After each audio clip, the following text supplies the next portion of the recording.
Shai, Mark said you guys kind of had to win in the mud tonight. How did that feel for this group who had been scoring 140 some points to get this experience and come out better for it? Yeah, whatever it takes mentality. At the end of the night, the goal is to win, and however you get it done is a step in the right direction. Like Coach said, it's going to look ugly sometimes, it's going to look pretty sometimes. And we want to be a team that gets it done regardless, whether you make or miss shots, and that's what we did tonight. Shai, what did you see from AC as far as the final two possessions he defended, and what has he sort of added this year in terms of late game poise, some of that stuff that, maybe you obviously can't replace experience? Yeah, he just affects the game. Like whatever the game needs and whatever the game calls for, he's willing to do. And like tonight, he makes the corner three, and he gets the steal, like in back-to-back possessions, I think. And there's been games where you don't notice him out there. There's been games he's been hurt a lot. Like whatever the game calls, whatever the team needs, like, he does, and he gets it done. And because of that, he's been successful in the NBA and has achieved the goal that all of us set out to achieve. And he sets that tone and that mentality every game, every practice. And I guess that's what he brings to the team. Replace experience. But as far as like getting prepared for this next postseason run, like how has he sort of bridged that gap? Do you have a personal moment with him where he's maybe giving you some perspective or helped you keep perspective ahead of the playoffs? Yeah, not really personal, but he's always vocal. He's always like making sure that we're doing things no matter what the game looks like to head in the direction where we want to go. And he holds the group accountable in that way, like regardless if it's a team that is not going to make the playoffs and is playing the last couple games of the season, or it's a playoff team fighting for seeding. Like regardless what it is, we have to play to a certain standard. And I think that's been like his main message since the All-Star break. Shai, Zoo is the only guy still left here from your rookie season, and he's talked a lot about how that series against Golden State was a big motivator for him because he didn't play a whole lot and he wanted to get better. Just what can you say about the growth that you've seen him have from the time that you guys were together until now? Yeah, really good player. Obviously great size.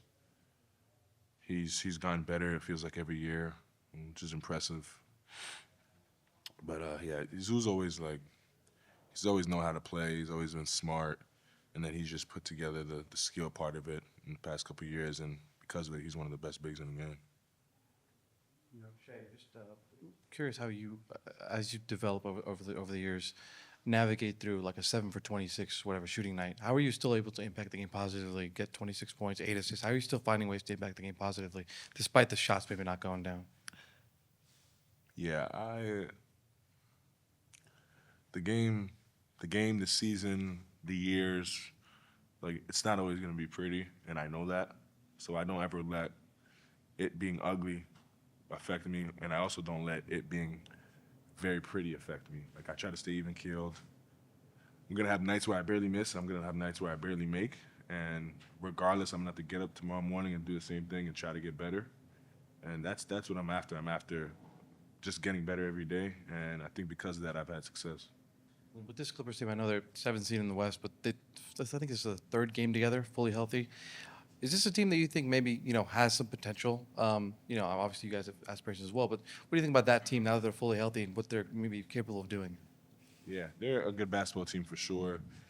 Great talent, well coached, guys with experience, guys that had deep playoff runs, won championships. Like when you put those things together, you're gonna be a good competitive basketball team.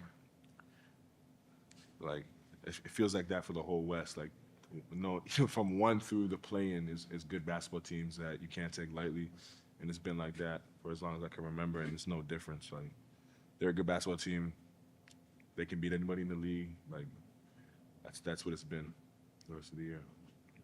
Shai, what's good, Brody? Just kind of like last month, I went through your first summer league game, and it's just kind of funny because like you've never once gotten rattled. Every single time I've seen you play, no matter if it's the summer, we do summer league, all the way down. For you, but I really wanted to ask you is like, for you in terms of your development, what have you felt has been like your biggest leap in terms of your development, like from the start to now in terms of that? What do you feel like is some aspects of your game that's gotten better? My skill overall, just through hard work, has gotten better. And then I think in the recent years, I've understood like the game inside the game, and I've understood the mental aspect of the game and how to approach every day. And the skill is what everyone's after and what everyone is fun and is pretty in the summertime, and you work on new things and you try to put them in the game. But the mental part I found is what really sets you apart and helps you take leaps, and trying to conquer that has kind of been the goal for me. Because when Bron says game within the game, he moves stress pieces around, knows how to dictate the flow of the game and also pace. Is that what you mean in terms of game within the game too? Yeah, he's he's obviously probably at the heightened version of that. I'm not there yet. Because of that, he's one of the best players to ever play, if not the. So it's like he's manipulating the game and stuff like that, and I don't really, like I just try to do it my way. I try to help my team win games in the end of it, and whatever it looks like, it looks like. Shai, this is your team's fourth time playing the Clippers this year. Like, how would you rank them defensively of the other 28 teams? Say again? How would you rank them defensively and with the other 28 teams? They're good defensively, really good. I think their numbers say that. I think they're a top 5 defense, like statistically. They have good defenders, well coached, and because of that, they're a good defense. They make you work for it. Yeah. Is there anyone in particular that stands out to you defensively on their side? I don't know. They're all good. I don't know. They're all good defenders, and like I said, they're well coached. Shai, looking at your team's perimeter defense, you guys had Caruso out there, you had Wallace out there, and you had Dort. But often you led the league in steals last year, and you get forgot about as a perimeter defender. So can you just talk about how that is kind of being that forgotten about perimeter defender for your squad? And then can you talk about just your team's perimeter defense as a whole? Yeah, I don't get the same credit as guys defensively. Probably for a good reason, though. I'm not close to any of those 3 guys you named defensively. Those guys are insanely impressive. I try not to be a liability. I try to compete. I try to get stops because that's what wins basketball games at the end of the day. And I try to, like I said, not be a liability. And then as far as team defense, we all know that's what helps you win games on the biggest of stages, and that's always our main focus. If we can stop you from scoring a certain amount, we can figure out the rest. And usually when we have bad nights and end up on the losing side of the column, it's because our defense wasn't there, and we know that. So every night we try to focus on that.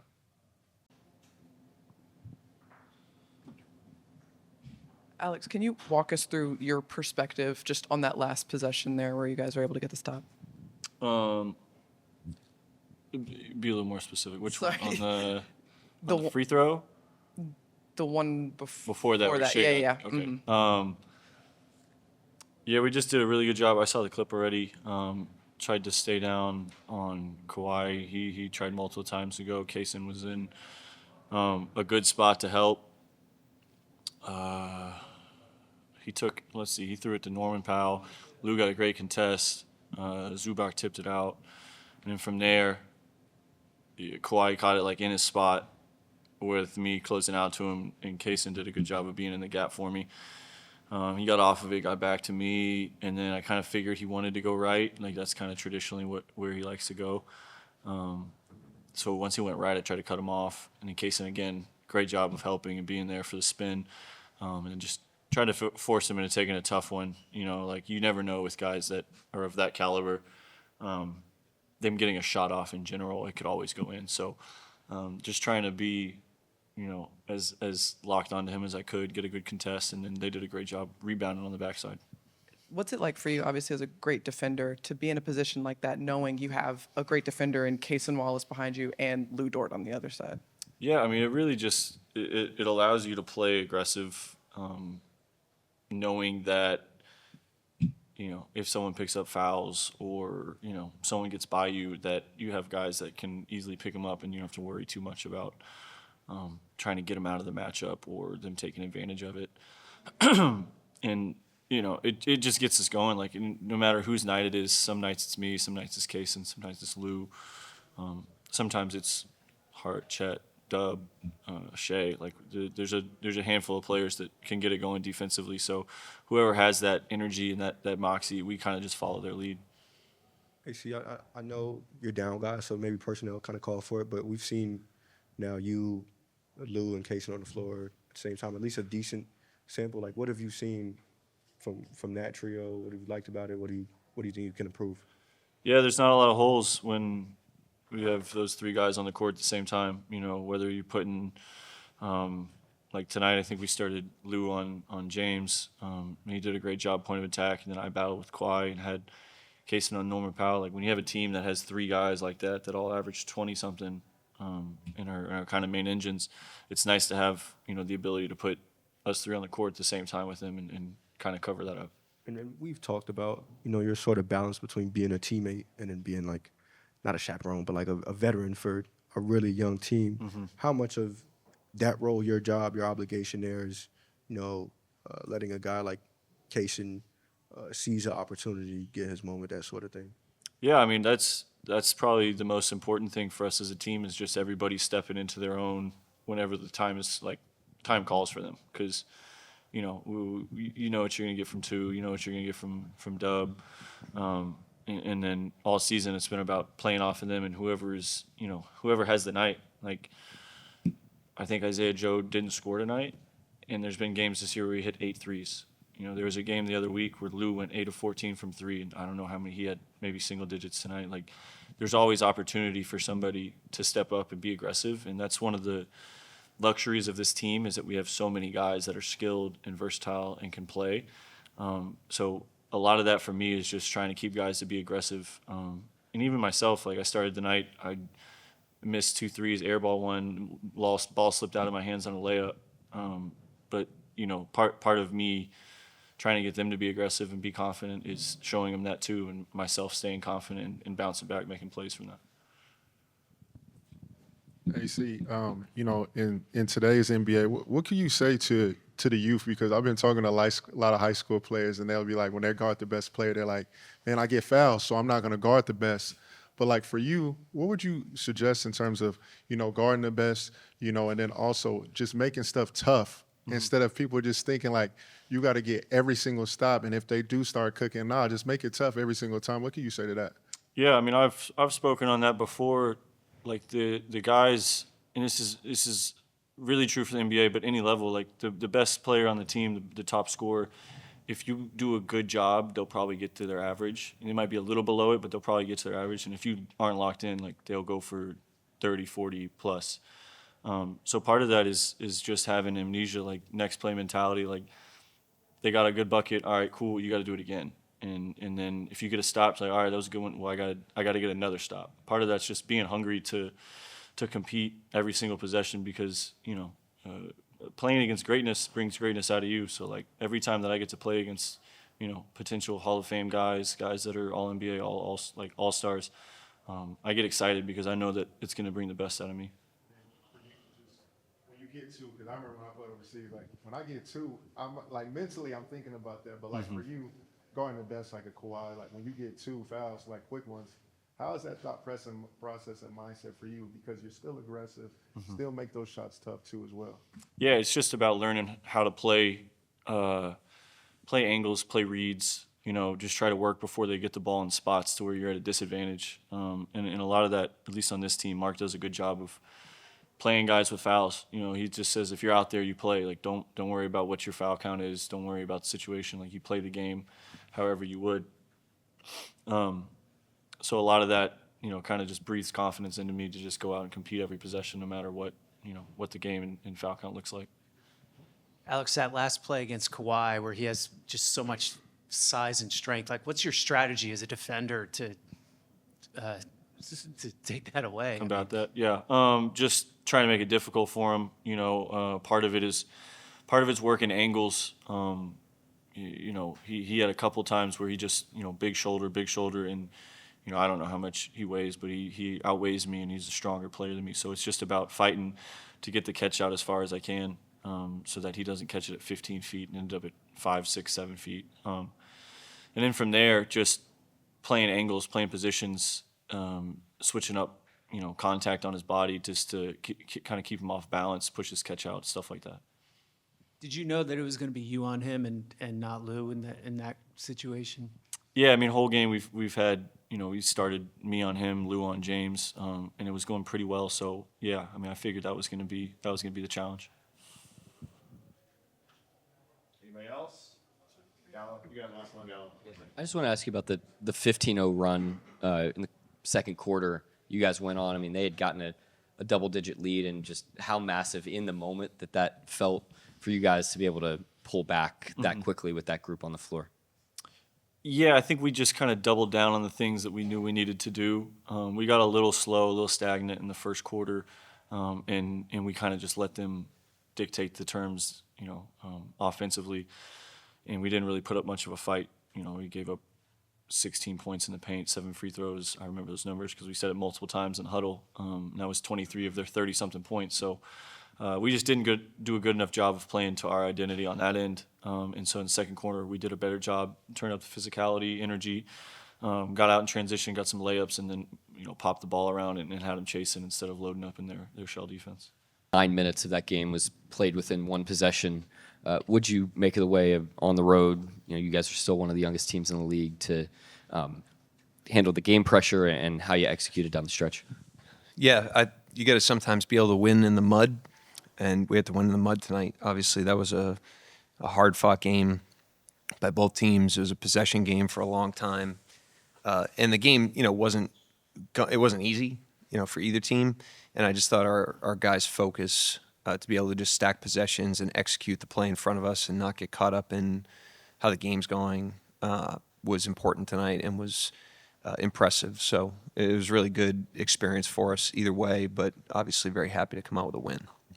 We talked at the beginning of the season about kind of the idea of a compounding nature of Dort and Kaysen and Caruso and Wiggins and Shai and like these wing defenders that you had. Did that show up tonight? And just given the quality of perimeter players that they have. Yeah, it was a good night to take a look at it with Dub and Chet out, and it was pretty good. And I thought for the most part, I mean, down the stretch it was a slog for both teams, but offensively it was pretty good too, and we still got some good stuff.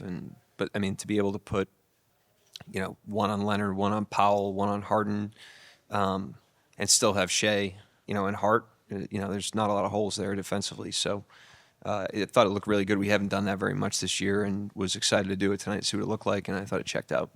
What'd you see from AC specifically on those last two possessions, those last two Clippers possessions?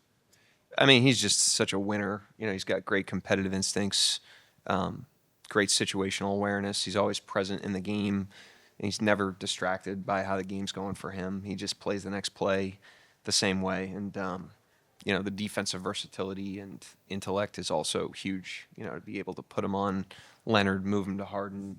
We started him on Zubac a couple possessions and switched him. I mean, he can do anything on that end of the floor. So he was really good tonight. It was a season high for minutes. Was pleased to see how he handled that load, and great game out of him.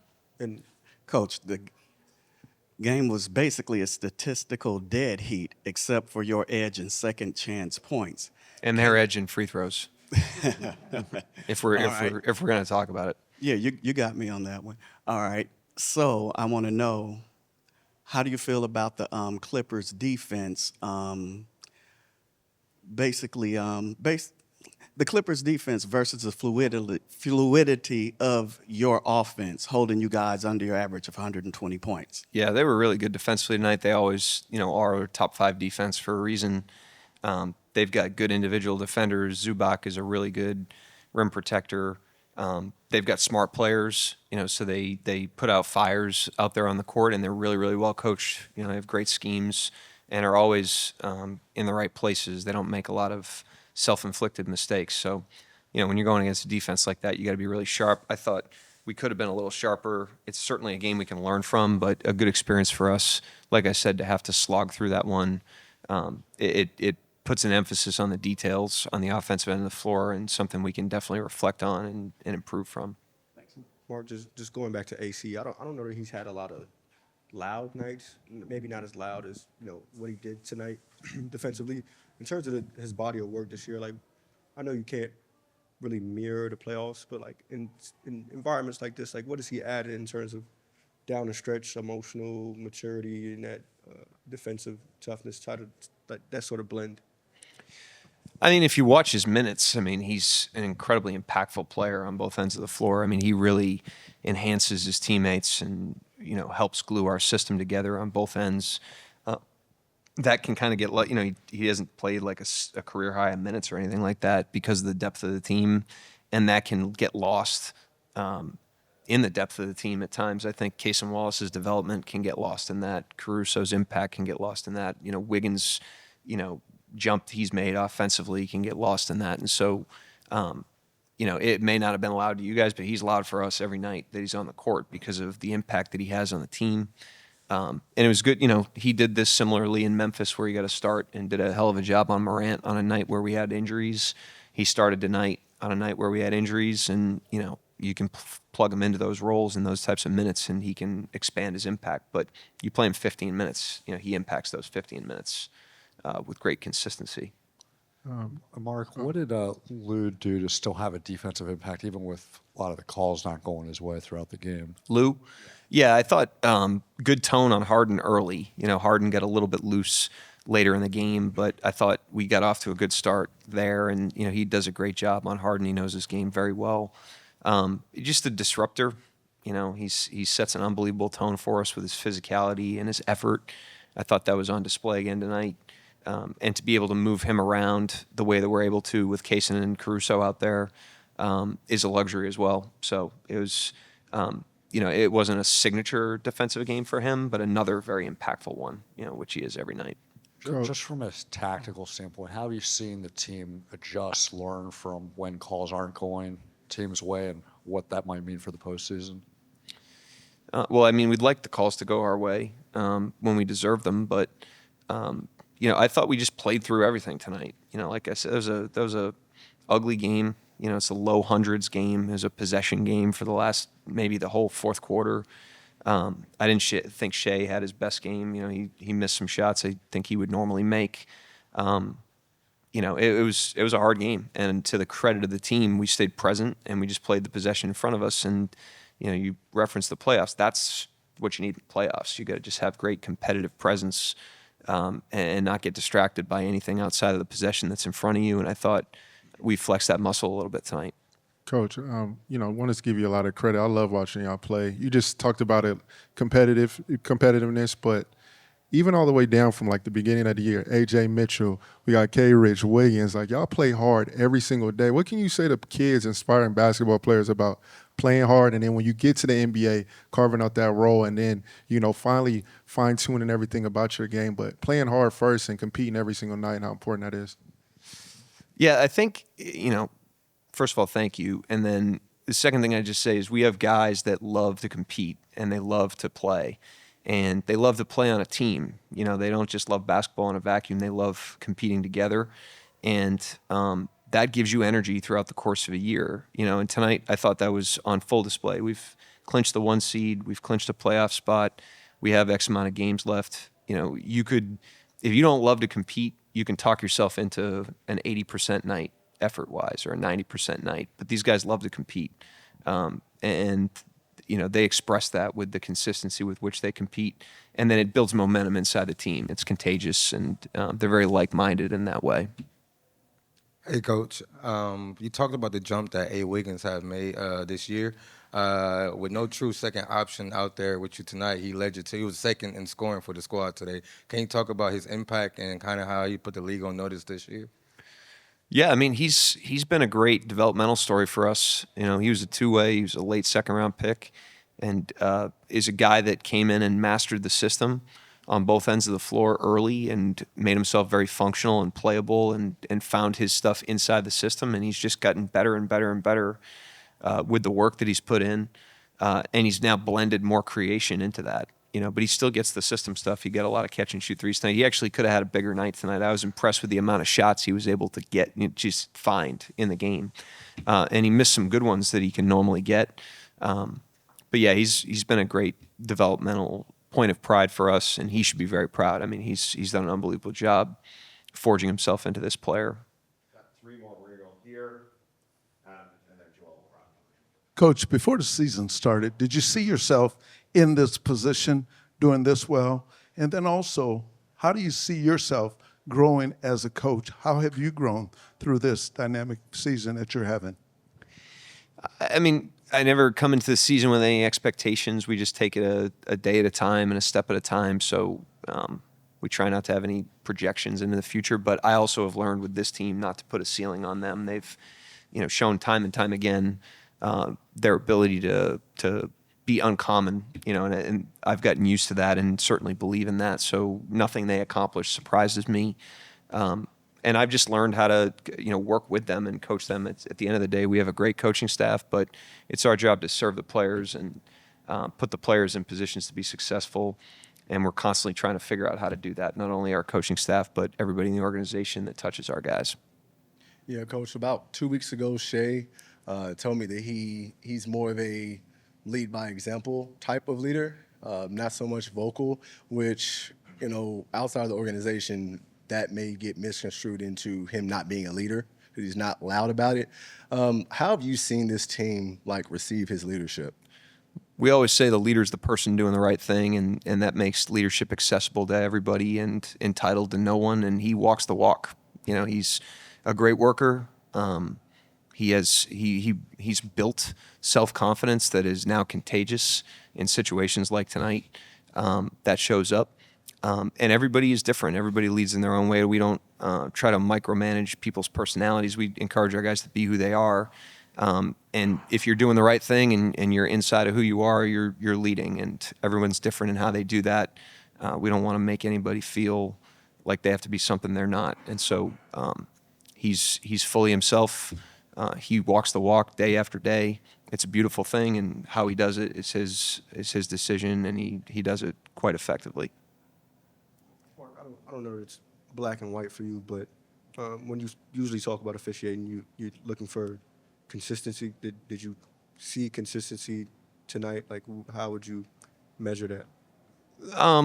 I had no gripes with them tonight. That's a big time crew. Mark Davis, Nick, Evan. You're taking that crew every night. If they're on our game again against Sacramento, next game we're taking it. So I have no problem with it.